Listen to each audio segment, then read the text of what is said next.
Sir रोकूंगा आपको, अब तीसरी खबर की तरफ चलते हैं, आऊंगा सर आपसे रिएक्शन लेने। तीसरी खबर क्या है? गाजा में महीनों से चल रहे खूनी संघर्ष के बीच अब शांति की उम्मीदें मजबूत होती दिख रही हैं। हमास ने एक महत्वपूर्ण बयान जारी किया है। उन्होंने कहा है कि उन्होंने युद्ध विराम के लिए प्रस्ताव पर सकारात्मक जवाब दिया है और अब वो इसे लागू करने को लेकर गंभीर है। यही बड़ी सफलता है, खासकर उन देशों के लिए इस संघर्ष को खत्म कराने की कोशिश कर रहे थे। मध्यस्थ देशों ने, कतर और मिस्र ने भी इस पहल का स्वागत किया है।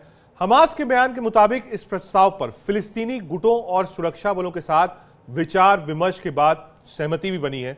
उन्होंने मध्यस्थों को इसका जवाब सौंप दिया है। यह प्रस्ताव संशोधित विटकॉफ योजना के अनुरूप है, जिसमें कुछ मामूली बदलाव किए गए हैं, पर यह बदलाव मुख्य प्रस्ताव को प्रभावित नहीं करते हैं।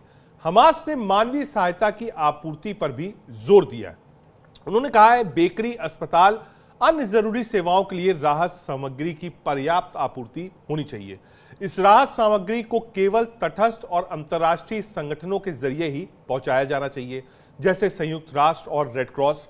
बता दें, हमास तकनीकी मामलों और वापसी की प्रक्रिया पर बातचीत के लिए भी तैयार है, लेकिन वो चाहते हैं कि प्रस्ताव की मूल रूपरेखा बनाई जाए। हमास ने बातचीत की समय सीमा को लेकर भी अपनी बात रखी है।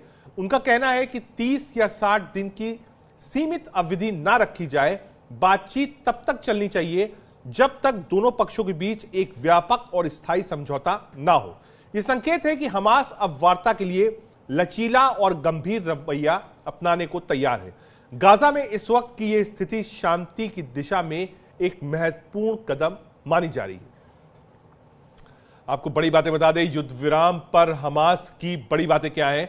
युद्ध विराम प्रस्ताव पर सकारात्मक जवाब दिया है। कतर और मिस्र की कोशिशें रंग लाई हैं। संशोधित प्रस्ताव पर सहमति भी बनी है। सिर्फ मामूली बदलाव है, मुख्य बिंदु बरकरार है। हम सीधे चलते हैं एक बार रंजन सर के पास। रंजन सर, आवाज मिल रही है आपको? हाँ, मिल रही है आवाज। ठीक है। इतने दिन बाद, संघर्ष के बाद हमास माना है, लेकिन वो कह रहा है कि साहब जो डैमेज हमारा हुआ है, चाहे वो हॉस्पिटल हो, चाहे वो बेकरीज हो या पब्लिक यूटिलिटीज की चीज हो, उस पर अंतर्राष्ट्रीय संस्था मदद करें। पहला, मिस्र और कई मुस्लिम कंट्रीज लगे थे कि ये जल्दी हो जाए, ये हुआ भी है। क्या आपको लगता है हमास जो अब कह रहा है, हमास उस पर काबिज रहेगा? पहला। दूसरा, क्या इजराइल हमास पर भरोसा करेगा? देखिए, ये बहुत अहम सवाल है कि क्या इजराइल हमास पर भरोसा करेगा। हमास भरोसेमंद तो ऑर्गेनाइजेशन नहीं है। हालांकि पिछले कुछ दिनों में वहां के जितने टॉप शीर्ष लीडरान थे वो सब मर चुके हैं इजराइल के अटैक से। इजराइल को देखिए 3 से बहुत परेशानी रही, झेलनी पड़ी है। एक है हमास, दूसरा है हिजबुल्लाह, तीसरा है हूती। ये तीनों ऑर्गेनाइजेशन को ईरान की मदद मिलती रही है, तो इससे इजराइल को बहुत ज्यादा प्रॉब्लम हुई है। तो अल्टीमेटली इजराइल का ये था कि हमास का नाम और निशान मिटा दे। इसीलिए गाजा में उन्होंने इतनी बमबारी की और हमास के आधे से ज्यादा टॉप लीडर को मार दिए। हालांकि ह्यूमैनिटेरियन ग्राउंड के चलते बहुत सारे सिविलियंस को तकलीफें हुई हैं, हॉस्पिटल भी टूटे हैं, मकान भी टूटे हैं। उस हिसाब से हमास का ये जो डिमांड है कि इंटरनेशनल कम्युनिटी आए, हमारे इस सब चीज को ठीक ठाक करे, ये बहुत अच्छी बात है। Though they are not believable, but उनको बिलीव तो करना पड़ेगा। Ultimately war can not continue and linger. तो इसीलिए आई थिंक यहाँ पे युद्ध विराम होना चाहिए और होगा भी।